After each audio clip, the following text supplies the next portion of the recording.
Galerinha, tudo bem com vocês? Aqui é a professora Leneire Gugel e hoje nós teremos mais uma videoaula. Vamos lá? Na aulinha de hoje a gente vai falar um pouco sobre... dar continuidade, na verdade, a falar sobre as leis da herança genética e agora a gente vai falar um pouco sobre as exceções das leis de Mendel, tá certo?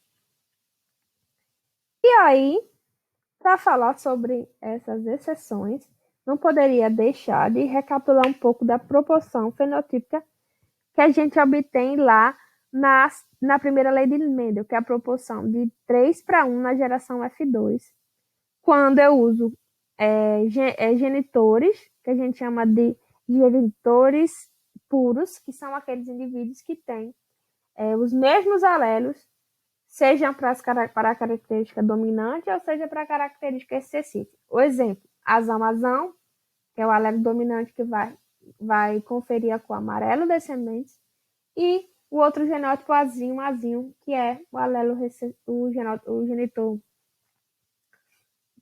portador dos alelos recessivos, que vão conferir a cor verde às sementes. Então, em F1, eu vou ter indivíduos azinho, que são da cor amarela, e em F2, quando eu cruzo azinho com outro genitor azinho, eu vou ter F2, uma proporção fenotípica de 3:1. 3 sementes verdes para cada uma, 3 sementes amarelas para cada uma semente verde. E lembrando também que a proporção genotípica, que é aquela das letrinhas, que eu já falei para vocês, vai ser de um indivíduo azão, 2 indivíduos azinho e um indivíduo azinho. Ok? E aí, aqui nas variações de Mendel, a gente vai ver que são outras proporções genotípicas e fenotípicas que aparecem, tá certo? Mas que mesmo assim, elas não fogem às explicações dadas por Gregor Mendel em sua primeira lei. Então, vamos lá? Vamos começar falando sobre alelos letais. Então, o francês Candet, ele descobriu que alguns genes alguns alelos causam a morte prematura de seus portadores, tá certo? E aí, ele observou isso em ratos, tá certo? Observava que na população de ratos não aparecia, não correspondia, né, aquela proporção de 3:1, e sim 2:1. E ele foi estudar, né, porque que isso acontecia. Então, ele descobriu que todos os ratinhos amarelos que atingiam a idade reprodutiva, eles eram heterozigóticos. Eles possuíam os alelos azão, vezinho, azão. A fêmea também é o mesmo genótipo, né? Azão, vezinho, azão, tá certo? E aí, quando esses indivíduos heterozigóticos aqui cruzavam, em vez de eu ter aquela proporção de 3:1, ele tinha a proporção de 2 ratos amarelos para cada um rato verde. Por quê? Porque os alelos letais, para que o indivíduo morra, ele precisa portar os 2 alelos letais no mesmo indivíduo. O mesmo indivíduo ele precisa ter os 2 alelos letais, tá certo?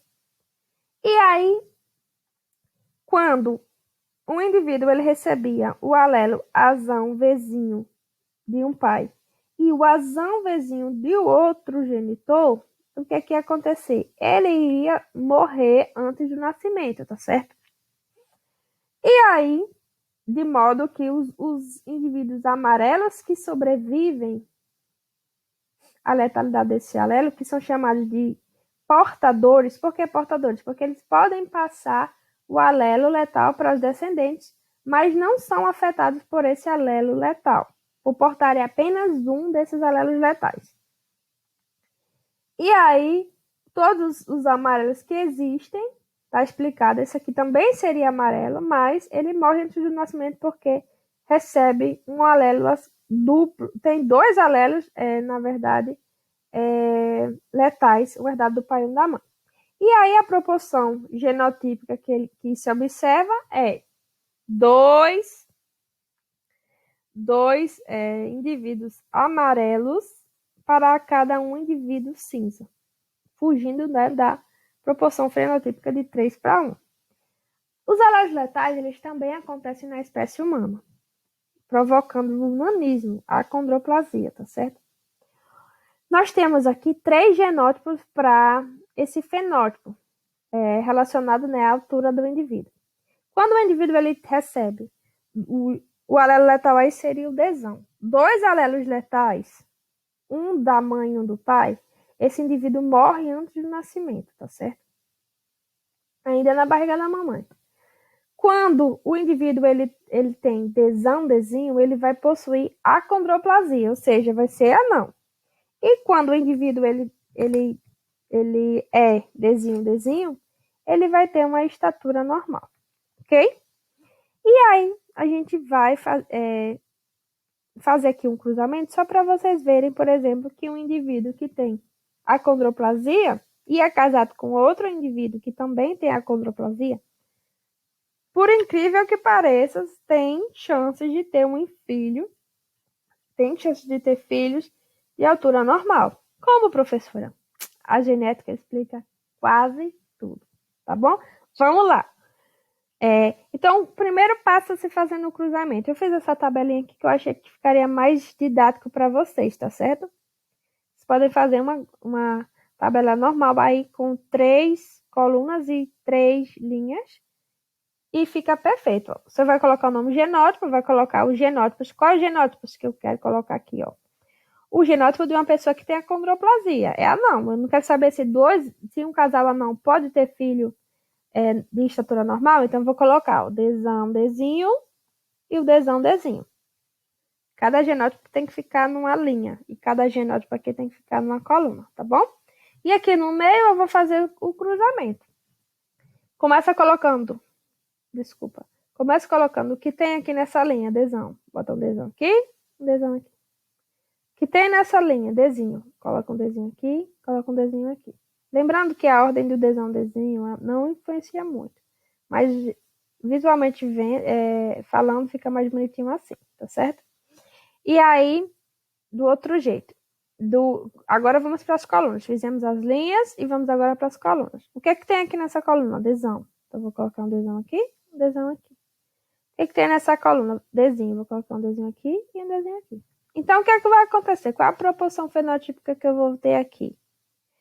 Esse indivíduo aqui, desão, ele vai morrer. Não vai chegar a nascer, tá certo? Beleza. Então, na gestação do indivíduo, de indivíduos de um casal anão, a chance em cada gestação é de um indivíduo morrer. De 1 a cada 4 indivíduos, um morrer, tá certo? Beleza. E aí, a gente só leva em conta para a proporção fenotípica e genotípica os indivíduos que sobrevivem após o nascimento, tá certo? E aí eu vou ter 2 indivíduos com estatura anã, com acondroplasia, e vou ter um indivíduo com estatura normal. Então, há sim chances de um casamento, em um casal anão, de um casal de anões gerarem, né, um filho com estatura normal, tá certo? E essa proporção é de quanto? De 2:1. De 2 indivíduos acondroplásicos para cada um indivíduo de estatura normal, ok? E lembrando que aqui a proporção genotípica é a mesma da fenotípica, ó. Eu tenho 2 anões para cada um normal. E tenho 2 genótipos desão, desinho para cada um genótipo desinho, desinho. Ok? Lembrando que genótipo são as letrinhas e fenótipo é a característica que a gente vê. Se eu quiser saber, por exemplo, professor, é um casal formado por um indivíduo normal e uma pessoa anã. Quais são as chances de eu ter um filho de estatura normal ou de estatura anã? Vamos lá ver? Só colocar aqui genótipos de uma pessoa normal. É o quê? Desenho, desenho. Coloquei. Genótipo de uma pessoa com acondroplasia. Desenho, desenho. E aí eu faço aquele mesmo esquema. Primeira linha.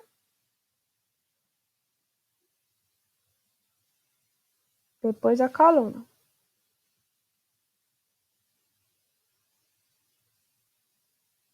E as chances são, metade dos indivíduos vão poder nascer com a condroplasia e metade sem a condroplasia. Então, é a mesma probabilidade, quando eu tenho um casal de estatura, um casal formado por uma pessoa de estatura normal com uma pessoa de anã, eu vou ter a mesma probabilidade, seja 50% de chance de ter um indivíduo anão e de ter uma pessoa com estatura normal. E aí, outra exceção à lei de Mendel são os alelos múltiplos. A gente viu até agora que eu tinha um gene e 2 alelos, né? E geralmente 2 características. 2 opções, por exemplo, a cor é uma característica. Tinha 2 formas desse gene se expressar, ou era verde ou era amarelo.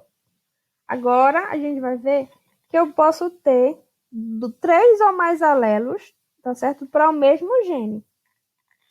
E posso ter, consequentemente, 3 ou mais fenótipos para aquele gene, certo? Então, alelos nada mais são que formas alternativas de se expressar um gene, tá bom? E nesse caso aqui dos coelhos, da pelagem dos coelhos, eu vou ter 4 alelos diferentes. Só lembrando também que eu tenho 4 possibilidades de alelo. Mas a pessoa, o indivíduo, ele só vai ter na herança monogênica 2 alelos. Um herdado do pai e um herdado da mãe. Mesmo eu tenho 4 possibilidades, cada indivíduo ele vai ter apenas 2 alelos. Vai ser formado por 2 alelos que podem se combinar das mais diferentes formas. Ok? Ok. E aí nós temos 4 alelos e 4 selvagens. Ou 4 fenótipos. O fenótipo selvagem, que é esse aqui, a coloração amarelada. O genótipo chinchila, que é essa coloração cinza. O genótipo Himalaia, que tem as orelhinhas pretas. E o fenótipo albino, que tem a coloração branca. Espero que eu tenha falado fenótipo em todos, porque esse aqui é o fenótipo, a característica que se vê, né? E esses alelos, eles vão obedecer uma hierarquia de dominância, digamos assim. Lá a gente viu na aula passada que o azão domina sobre o azinho. Aqui também tem a mesma coisa. E é nessa ordem. O Czão domina sobre o Czinho CH. O Czinho CH domina sobre o Czinho H e sobre o Czinho. Tá certo? De modo que, para ter os genótipos aqui, os genótipos, quando eu tenho um Czão, preciso ter só um Czão. O coelho já vai ter a coloração amarela, que é a coloração selvagem. Tá bom? Então, o genótipo Czão, Czinho CH, Czão, Czinho H e Czão, Czinho são indivíduos selvagens. Já, para ser chinchila, eu preciso ter o Czão CH e não posso ter o alelo Czão, tá certo? Então, os chinchilas vão ser Czinho CH, Czinho CH, Czinho CH, Czinho H e Czinho CH, Czinho. Ok? Chinchila. Essa fofurinha aqui. Para ser Himalaia, eu tenho que ter pelo menos um Czinho Hzinho, ou Czinho H, vou falar assim para não ficar muito grande, né? Tenho que ter pelo menos um Czinho H e não posso ter nem Czão e nem Czinho CH. Por quê? Porque eles dominam sobre o Czinho H. Então, Czinho H vai ser o genótipo de Himalaia e Czinho H, Czinho vai ser também o genótipo de Himalaia. E para ser albino, eu vou ter que ter... Eu só tenho uma possibilidade de ter Czinho, tá certo? Porque ele não domina sobre ninguém, coitado. Tá certo? Esse alelo Czinho. E aí, por exemplo, eu quero fazer o cruzamento de um indivíduo selvagem com um indivíduo selvagem com um indivíduo Himalaia para ver o que eu obtenho. Então, eu vou começar colocando o quê? Os genótipos. O genótipo que eu escolhi foi esse aqui, tá certo? Ó. Czão, Czinho, CH, tá certo? É um selvagem. Por quê? Porque eu tenho um Czão e ponto. Se eu tenho um Czão já baixa, vai ser selvagem. dependendo do outro alelo que eu tenho aqui. E eu quero um Himalaia. Esse Himalaia, eu escolhi esse genótipo aqui, ó. A Himalaia tem pelo menos um Czinho H e não tem Czão e nem Czinho CH. Então, Himalaia com Czinho H e Czinho, coloquei aqui. Vou fazer aquele mesmo esquema. Primeira linha, coloquei. Depois a outra linha, coloquei. Agora a coluna, coloquei. E a outra coluna, coloquei. Então, eu vou ter o quê? Quando eu cruzo um genótipo selvagem com desse tipo aqui. Eu tenho várias possibilidades. Com um genótipo Himalaia, com esse genótipo aqui, eu também tenho outra possibilidade, eu vou ter. Esse indivíduo aqui vai ser o quê? Vamos lá pensando. Czão Czinho H. Vai ser o quê? Tem um Czão, vai ser o quê? Selvagem. Esse outro aqui vai ser o quê? Czão Czinho. Czão Czinho vai ser o quê? Selvagem também. Se tem um Czão, já automaticamente a gente já sabe que é selvagem. Então, 50% vão ser selvagem. E esse aqui vão ser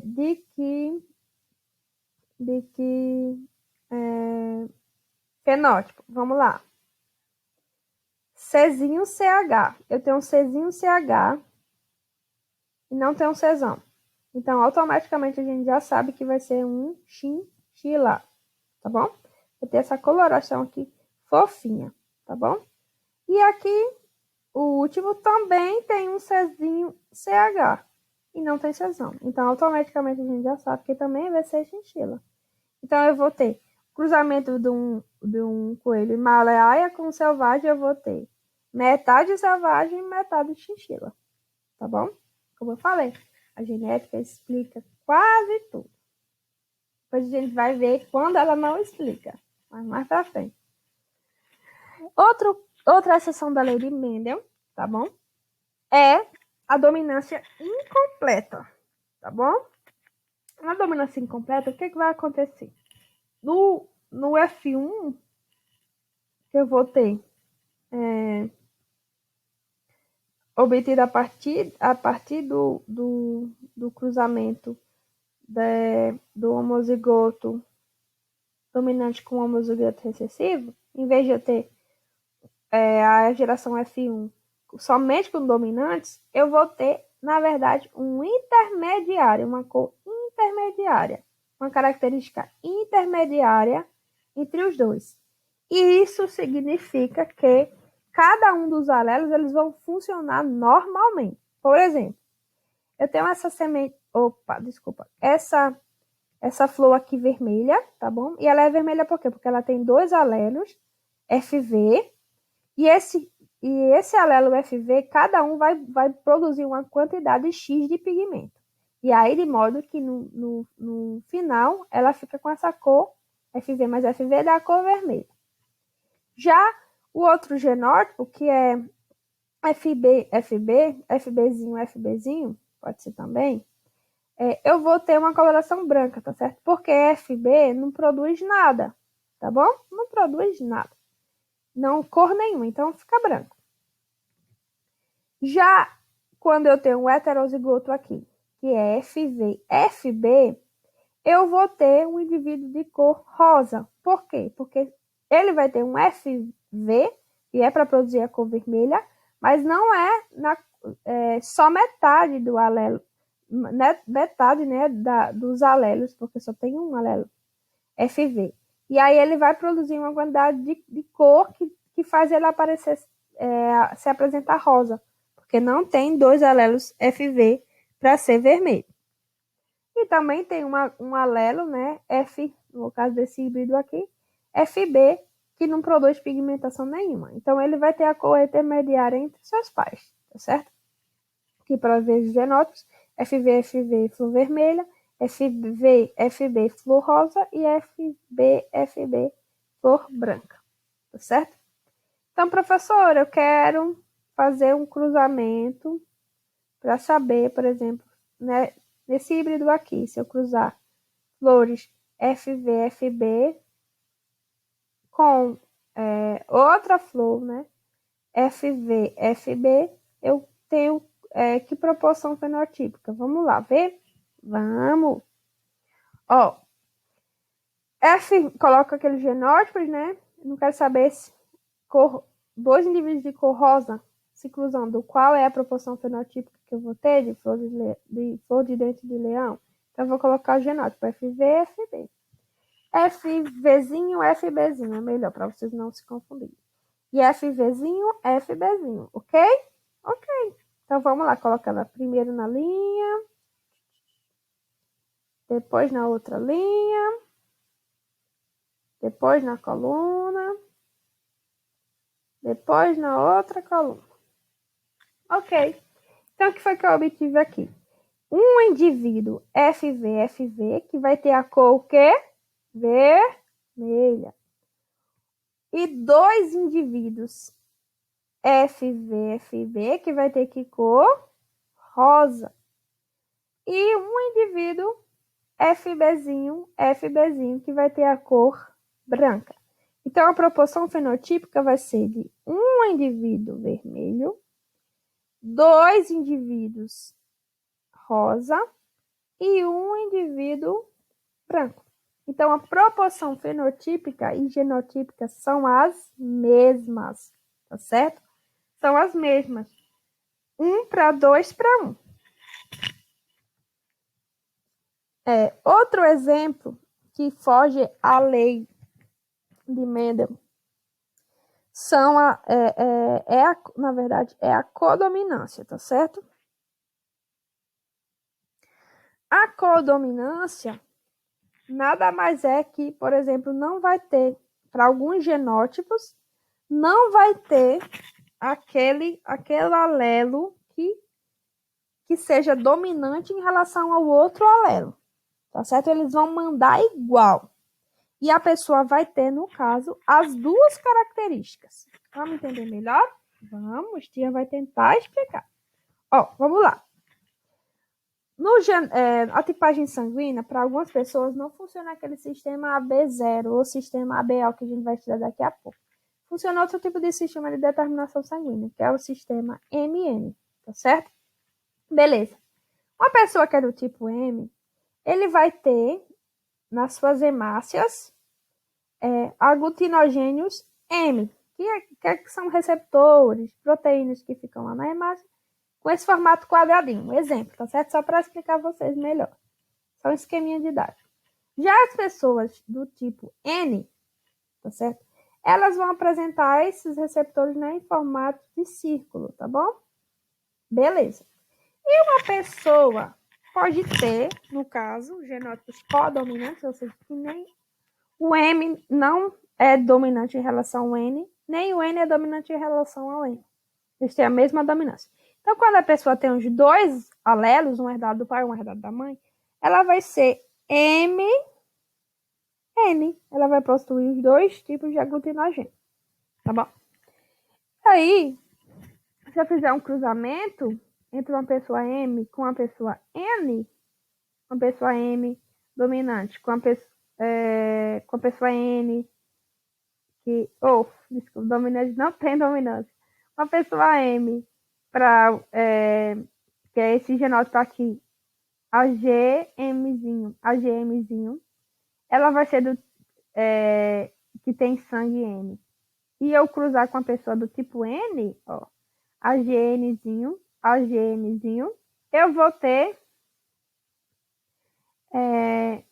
eu vou ter, no caso aqui, indivíduos que vão ser AGM, AGN.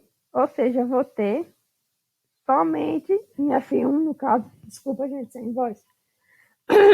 Em F1, no caso, eu vou ter só indivíduos MN, tá certo? Porque um não vai dominar sobre o outro, então eu vou ter somente indivíduos MN.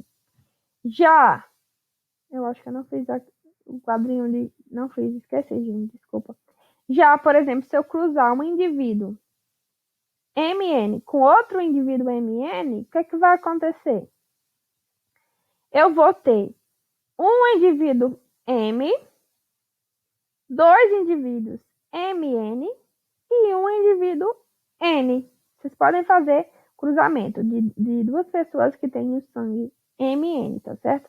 E vocês vão obter essa proporção genotípica aqui, ó. Genotípica e fenotípica. Genotípica é um AGMzinho, AGMzinho, 2 AGMzinho, AGNzinho e um AGNzinho, AGNzinho. E aí, para resumir, nós temos 3 tipos de dominância, tá certo? Na verdade, de relação entre esses genes. De dominância completa, onde os indivíduos heterozigotos apresentam o mesmo genótipo que um do indivíduo, apresentam o mesmo fenótipo que de um indivíduo homozigoto, ou seja, geração F1, amarelo, amarelo cruzado com um amarelinho, azão, azão cruzado com azinho, azinho, eu vou ter em F1 o híbrido que vai ser dominante, ou seja, vai ter um alelo azão, que vai ter a mesma característica do dominante homozigoto, ok? Quando se trata de dominância incompleta, vai acontecer um fenótipo intermediário entre os 2 fenótipos homozigotos. Ou seja, a flor lá, dente de leão, tem uma flor vermelha, que é um genótipo homozigoto, ou uma flor branca, que era um genótipo também homozigoto, e o intermediário seria a cor rosa, tá certo? Que é um indivíduo heterozigoto, tá bom? E temos a codominância, que ambos apresentam a mesma, os heterozigóticos, eles vão apresentar ambos os fenótipos dos homozigóticos, ou seja, o indivíduo vai ser M, tanto M como N, por isso que é um tipo de sangue MN. E aí a gente vai para alguns termozinhos de genética, tá certo? A gente vai falar um pouco sobre penetrância e sobre expressividade gênica, tá certo? Penetrância nada mais é que o percentual de indivíduos com determinado genótipo que expressam o fenótipo correspondente. Como assim, professora? Eu posso ter o genótipo para uma característica e expressar um fenótipo para uma característica diferente? Isso mesmo, meus amores, podem sim. No caso aqui, ó, esse feijão, vou usar esses feijões aqui, que é o feijão de arranca que a gente costuma usar, né? Então, eles apresentam um padrão de mancha, tá certo? Só que cerca de 1%, de 5% dos feijões que a gente encontra no feijão de arranca, pode procurar quando vocês estiverem ajudando a mamãe a catar o feijão, tá bom? Vão, contem. A gente vai ter cerca de 5% que não corresponde ao genótipo, não corresponde ao fenótipo, na verdade, que são esses indivíduos aqui, na verdade, essas sementes aqui que não possuem as manchas. O genótipo é para apresentar manchas, mas 5% deles não vai apresentar, ou seja, o genótipo não vai corresponder ao fenótipo, ou vice-versa, o fenótipo não vai corresponder ao genótipo. Isso quer dizer que, no caso dos feijões, esse gene aqui, ele vai ter uma penetrância de 95%. Por que não vai ter de 100%? Porque esses 5% aqui não estão expressando o fenótipo correto, tá certo? Ok? Ok. Aí, quando faz de conta que todos estão expressando o mesmo fenótipo, então a gente diz que o gene vai ter a penetrância completa. Quando não é completa, ou seja, quando parte dos indivíduos não expressam o fenótipo correspondente ao gene, a gente chama de penetrância incompleta, ok? E o que seria expressividade gênica? Vamos lá. Seria a forma, por exemplo, nós temos aqui o mesmo genótipo, tá bom? E aí, o que é que vai acontecer? Esses indivíduos, eles vão ter uma expressividade variável, vão apresentar um padrão aqui, essas manchinhas, tá certo? Vão apresentar um padrão diferente, tá certo? Não vai ser as mesmas manchinhas. Então, isso quer dizer que esse gene, ele vai ter uma expressividade variável, tá bom? Que a gente vê muito em pigmentação, né, de bovinos, de cães, tá certo? Expressividade seria as variações do fenótipo dado a partir de um genótipo. Variações de um genótipo, tá certo? E aí a gente vai para um assunto top das galáxias, que é a herança sanguínea, tá bom? Essa aula acho que vai ficar um pouquinho grandinha, mas vocês tenham paciência, tá bom? Que foi feita com muito carinho. E aí a gente tem o sistema ABO, que também pode ser chamado de AB0, que é o sistema que explica, né, as características de cada sangue e que só foram muito importantes esse trabalho de Hansteiner, eu acho que é assim, Hansteiner, porque ele verificou que em certas pessoas não havia compatibilidade de sangue, tá certo? E quando esses sangues eram misturados, as hemácias eram aglutinadas, tá certo? Se formava aqueles trombos e a pessoa podia vir a óbito, tá bom?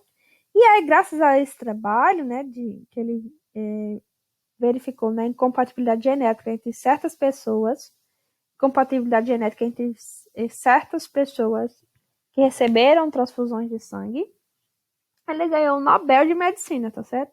E graças a esse trabalho, até hoje, né, a gente usa essas informações para tentar fazer transfusões de sangue o mais seguras possível. E aí a gente tem, com relação a esse sistema AB ou AB0, 4 tipos de sangue, certo? 4 tipos de sangue e depois a gente vai ver que esses 4 tipos vão pular para 8 devido aos fatores RH, mas vamos uma coisa de cada vez. Então, nós temos pessoas que têm nas suas hemácias o antígeno A, temos pessoas que têm nas suas hemácias o antígeno B, e temos pessoas nas suas hemácias que têm tanto o antígeno A como o antígeno B, que são as pessoas que têm o sangue do tipo AB. E temos as pessoas que não têm nada, nenhum antígeno nas suas hemácias, que são as pessoas do tipo 0. Lembrando, só vocês vendo aqui, isso aqui é um exemplo de quê? De alelo letal, de codominância, de polialelia, é de quê? De codominância. Então, nós vamos ter uma pessoa tipo A, do tipo B e do tipo AB. Isso quer dizer que o A e o B têm a mesma dominância, mas a gente vai ver lá na frente, já adiantou aqui a história. E aí, as pessoas que são do tipo A, que tem o antígeno A, elas vão produzir anticorpos anti-B contra o tipo sanguíneo B. As pessoas do tipo B vão produzir anticorpos contra o tipo sanguíneo A. E a pessoa que é do tipo AB, ela não vai produzir nenhum anticorpo, porque ela tem os dois antígenos. Já a pessoa do tipo O, ela vai produzir os dois anticorpos, tanto o anti-A como o anti-B, porque ela não tem nenhum antígeno, nenhum aglutinogênio nas suas hemácias, certo? E aí, uma pessoa do tipo O, ela pode doar para qualquer pessoa, tá certo? Porque geralmente o que se doa nas transfusões de sangue são justamente as hemácias. Ela não tem nada na hemácia, ó. Então ela pode doar para qualquer pessoa. Já uma pessoa do tipo A, ela só pode doar para uma pessoa do tipo A e para uma pessoa do tipo AB. Ó, A pode doar para uma pessoa do tipo AB e pode doar para uma pessoa do tipo A. Por que ela pode doar para uma pessoa do tipo AB? Porque a pessoa do tipo AB, no soro, no plasma sanguíneo, né, ela não vai produzir nenhum anticorpo. Então, ela pode receber tanto do A como do B, tá bom? Pessoa do tipo AB. Na pessoa do tipo B, ela vai doar para uma pessoa do tipo B e vai doar também para uma pessoa do tipo AB, pelo mesmo motivo que uma pessoa A pode doar para uma pessoa B. Não tem nenhum anticorpo no seu soro. E uma pessoa do tipo AB, ela só doa para uma pessoa do tipo AB, tá bom? Por quê, professora? Porque, porque no caso, né, no plasma dessa pessoa não vai ter nenhum anticorpo, nem contra A, nem contra B. Beleza. Vocês perceberam que, ó, doa para todo mundo. Por isso que O é chamado de doador universal. A gente vai ver que, na verdade, é só o O negativo, mas a gente chega lá daqui a pouco. Já o AB é o mais sortudo de todos da galáxia, que ele recebe de todos os tipos de sangue, do O, do A, do B e do próprio AB. É chamado de receptor universal. E a gente vai ver que o sangue AB positivo, que é o receptor universal, que a gente chega já lá. Adivinha quem tem o sangue AB positivo, o homem mais sortudo da galáxia do mundo? Meu marido. Sortudo 2 vezes, né? Porque casou comigo. E depois porque tem esse sangue tipo AB. Beleza. E aí, vamos lá, gente. Quando a pessoa é do tipo A, ela tem os alelos. Ela ter dois genótipos, tá certo? IA, IA, I, ou IA, Izinho, tá certo?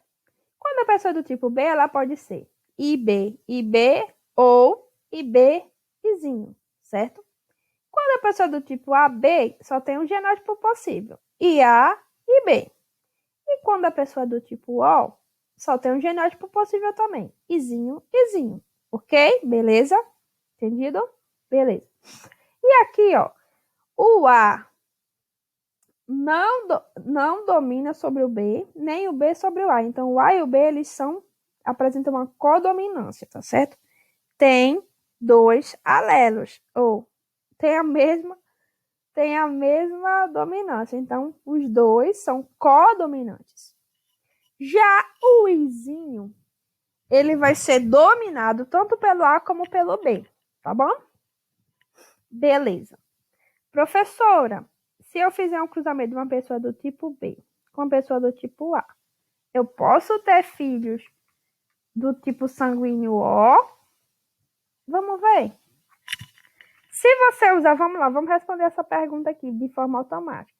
Se você usar esse genótipo aqui, ó, a gente vai ter izinho, izinho, que é do tipo O. Então, A com B pode ter filho do tipo O também.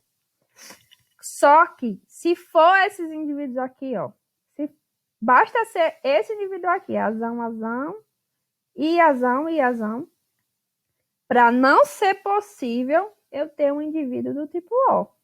Se for esse genótipo aqui, IA, IA, não vai ter como ter um indivíduo do tipo O. Por quê, professora? Agora você deixa eu confusa. Simples, meu bem. Para eu ser do tipo O, eu tenho que ter um izinho do pai e um izinho da mamãe. Como é que essa mãe ou esse pai aqui vai doar um alelo que ele não tem? Se ele é homozigoto, tipo A, homozigoto, ele não vai ter esse alelozinho para dar. Então, não teria como, tá bom? Da mesma forma, professora, vamos lá. Se eu tiver um indivíduo que é do tipo A com um indivíduo do tipo B, tá certo? Eu só vou ter filhos AB? Depende. Se for esse genótipo aqui, sim. E esse também, sim. Mas se, por exemplo, eu tiver o A desse genótipo e o B desse outro genótipo, eu posso ter indivíduos de outro tipo de sangue, tá bom? Vocês podem até fazer o cruzamento para treinar. Beleza. Então, a gente já fez aqui, né? Faz aquele mesmo esquema, linha, depois coluna, tá bom? E aí, uma pessoa que é heterozigoto do tipo A e heterozigoto do tipo B pode ter todos os tipos de sangue, ó. Se eles se cruzarem aqui, ó. IAzinho com IBzinho. Pode ser do tipo A, AB, né? Porque quando tem os dois, é AB. É uma codominância. Vai ter do indivíduo do tipo A, vai ter indivíduo do tipo B e vai ter indivíduo do tipo O. Tá bom? Se eu cruzo indivíduos aqui, ó. Ó, com um indivíduo AB, eu só vou ter vou ter metade dos indivíduos com tipo sanguíneo A e metade com tipo sanguíneo B. E aí, como é que se faz para fazer? Eu ia fazer essa aula prática com vocês. Hashtag não chora. É muito fácil determinar o tipo de sangue. A gente usa anticorpos, que são vendidos, tá certo? E aí, a gente precisa, no caso de 2 gotinhas de sangue. A gente primeiro pinga, né, esses anticorpos na lâmina. A gente precisa pingar na lâmina porque a gente precisa conferir a reação no microscópio para ter certeza absoluta, certo? E aí, o que, que vai acontecer? A gente vai colocar também gotinhas de sangue. Depois, a gente mistura os anticorpos com o sangue. Beleza. Se eu pinguei o anticorpo A aqui, ó, nessa primeira plaquinha, e o anticorpo B nessa segunda. Então, se eu tiver uma reação do lado que eu coloquei o anticorpo A, isso quer dizer que nas minhas hemácias, a aglutinação a gente tá vendo essas bolinhas, digamos assim, para ficar mais fácil. Se tiver aglutinação com anticorpo A, quer dizer que na hemácia desse indivíduo eu vou ter o aglutinogênio A. O aglutinogênio, o antígeno, vai se ligar com o anticorpo, tá bom? Então, beleza, ele deu positivo para A aqui. E para B, professora? Aconteceu alguma coisa? Apareceu alguma bolinha? Não. Tá certo? Isso aqui é o sangue ressecado. Então, isso quer dizer o quê? Que esse indivíduo aqui é do tipo A. Porque ele não tem nada que faça reagir com o anticorpo B.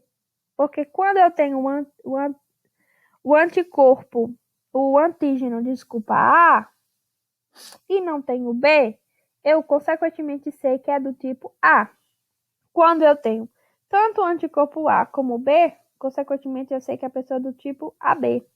Quando eu não tenho nenhuma reação com nenhum anticorpo, o único tipo de sangue que não tem nenhuma reação, nenhum aglutinogênio em suas hemácias é do tipo O. Quando eu tenho reação apenas com o anticorpo B, isso quer dizer que nas minhas hemácias tem um aglutinogênio B, tá certo? E aí, eu sou do tipo B, ok? E aí também, gente, nós temos outra característica que esse Landstedt também ele descobriu, que é com relação ao fator RH. Por que esse nome é fator RH? Porque foi essa incompatibilidade também com que ele observou em alguns tipos de sangue, foi descoberta também nos macacos, em macacos que são desse gênero Rhesus, que abreviando a gente tem RH. Então, assim como nos macacos, nós também temos incompatibilidade devido ao fator RH, que o fator RH nada mais é que a presença ou a ausência do antígeno D, tá certo? O aglutinogênio D na hemácia, quando eu tenho, eu sou RH positivo. Quando eu não tenho, eu sou RH negativo. 85% das pessoas são RH positivo e 15% das pessoas são RH negativo. Isso quer dizer que, em relação a positivo e negativo, a maioria das pessoas são positivas, certo? E isso também contribui para as transfusões de sangue seguras, tá certo? Então, vamos lá. Para ser RH positivo e RH negativo, tem alguns livros que chamam de Dzão, Dzinho. Essas letras, vocês vão ver, gente, que varia muito, mas é a mesma coisa, o mesmo princípio. Então, o que foi que fizeram aí? Pegaram os anticorpos, né, do gênero do macaco, colocaram para o coelhinho produzir, e aí extraíram, né, esses anticorpos para fazer, né, o reagente, digamos assim, do experimento. E ele verificou que 85% das pessoas testadas reagiam a esse anticorpo. Se eu reajo, quer dizer que eu tenho o antígeno positivo. Tenho lá a marca Dzão, o Dzão na nossa hemácia. Se eu não reajo, quer dizer que eu não tenho um antígeno na hemácia. Então, se eu tenho, eu sou positivo. Se eu não tenho, eu sou negativo. Beleza. E aí, nós temos dois alelos, R ou Rzinho, no caso, que podem se combinar para formar... Vixe, eu esqueci de colocar aqui, gente. Tá errado, não é A, B ou AB. É positivo, positivo e negativo, mas não tem problema, dá para saber. Quando o indivíduo ele é portador dos alelos Rzão, ele vai ser positivo. quando ela é portador do alelo R e o Rzinho ele vai ser também positivo, porque nesse caso o R domina sobre o R domina sobre o Rzinho. E quando eu tenho indivíduos Rzinho, eu vou ter tipo um fenótipo para tipo sanguíneo negativo, tá bom? E aí, professora, duas pessoas que são positivas podem ter filhos RH negativo? Vamos ver. Ó, coloca lá os genótipos Rzão, Rzinho, Rzão, Rzinho e faz os cruzamentos. Mesmo esquema. Primeira linha, depois segunda linha, primeira coluna, depois segunda coluna. Ok? E aí eu vou ter um indivíduo que vai ser de que tipo sanguíneo? Positivo. Dois indivíduos que vão ser positivos e um indivíduo que vai ser negativo. Então, eu vou ter uma proporção fenotípica aqui de 3 positivos para cada um negativo. Então, em um casal totalmente formado por indivíduos que ambos são positivos, pode ter filho RH negativo. Professora, e se for o contrário, dois pais negativos podem ter filho positivo? Aí, meu filho, não é a genética que explicar, não. Aí é a pulada de cerca na certa. Por quê? Ó? Se os pais, ó, diz que a genética explica quase tudo. Os pais são negativos, eles têm esse genótipo aqui, Rzinho mais Rzinho, e o outro Rzinho, só vai ter o quê? Filho negativo. Simples. Isso mesmo. Professora, e se eu cruzar uma pessoa que é positiva e tem o genótipo Rzão, né? Homozigoto dominante, com uma pessoa que é negativa, eu vou ter filhos de que tipo de sangue? Simples. Vamos lá, botar os Rzão aqui, ó. Na linha, na outra linha, na coluna e na outra coluna. Todos vão ser, se eu cruzar indivíduos homozigotos positivos ou negativos, positivos com homozigoto negativo, só tem o genótipo já é homozigoto. Eu vou ter todos positivos. E aí a gente, por que também é importante, além das transfusões também, a compatibilidade sanguínea ela é muito importante para prevenir a eritoblastose fetal. É tanto que um dos primeiros exames quando a mulher está grávida que é passado é justamente a tipagem sanguínea. Para saber, por exemplo, se ela é fator RH negativo, se é fator RH positivo. Quando a mulher é fator RH negativo e é casada com um homem que é fator RH positivo, já acende lá uma alertinha na cabeça do médico, que ela é uma possível candidata a ter eritoblastose fetal. Por quê? Se o sangue do bebê, geralmente só é feito a testagem na hora do nascimento, for RH positivo, o que é que vai acontecer?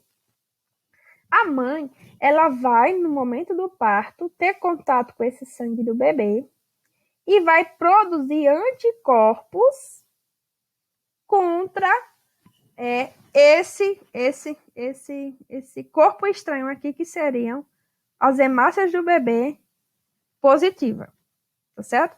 Vai ter aquele aglutinogênio nas hemácias e vai ter no plasma dela anticorpos para combater aquelas hemácias do bebê positivo, tá bom? Então, a mulher já teve o bebê, não acontece mais nada com ele, tá lá protegido, felizinho da vida, nos bracinhos da mamãe. Mas, caso essa mulher ela volte a ficar grávida, aqueles anticorpozinhos que estavam ali, porque os anticorpos eles ficam como memória, ficam guardados para que seja utilizado em algum momento da vida, tá bom? O que é que vai acontecer? Aqueles anticorpos vão matar as hemácias da criança se ela for RH positiva. E isso vai fazer com que esse bebê aqui morra ou nasça com problemas de anemia muito sérios, porque ele já vai matar as hemácias, tá certo? Por isso, né, reforçando a importância de saber, né, o fator RH da mãe, tá bom? E após o nascimento da criança, a gente já faz o teste para saber qual é o fator RH do bebê. O tipo sanguíneo e o fator RH do bebê. Aí, nesse caso aqui, seja fator RH positivo, que é diferente da mãe, que é negativo, após o nascimento dessa criança, você tem que tomar uma vacina em até 72 horas. Por que até 72 horas? Porque geralmente os anticorpos começam a ser produzidos em média após 72 horas após o contato com o antígeno, que seria aqui no caso o sangue do bebê, as hemácias do sangue do bebê. E aí, caso aconteça uma próxima gestação, essa memória aqui de anticorpos, se você tomar a vacina, não vai existir e não vai ter nenhuma complicação para o futuro bebê. Lembrando que essa incompatibilidade materno-fetal com relação ao sistema RH é só se a mãe for negativa, tá certo? A mãe tem que ser negativa e o bebê tem que ser positivo. Se a mãe for positiva e o bebê for negativo, não acontece nada, tá bom? Só se a mãe for negativa e o bebezinho que ela espera for positivo. E toda vez que essa mulher ficar grávida, ela vai ter que tomar, depois do nascimento do bebê, essa outra vacina, caso ela queira ter um terceiro, um quarto, um quinto filho, tá certo? Então, assim a gente finaliza nossa aula de hoje, né? Terminamos o capítulo 1. Bom trabalho, gente. Até a próxima, se Deus quiser.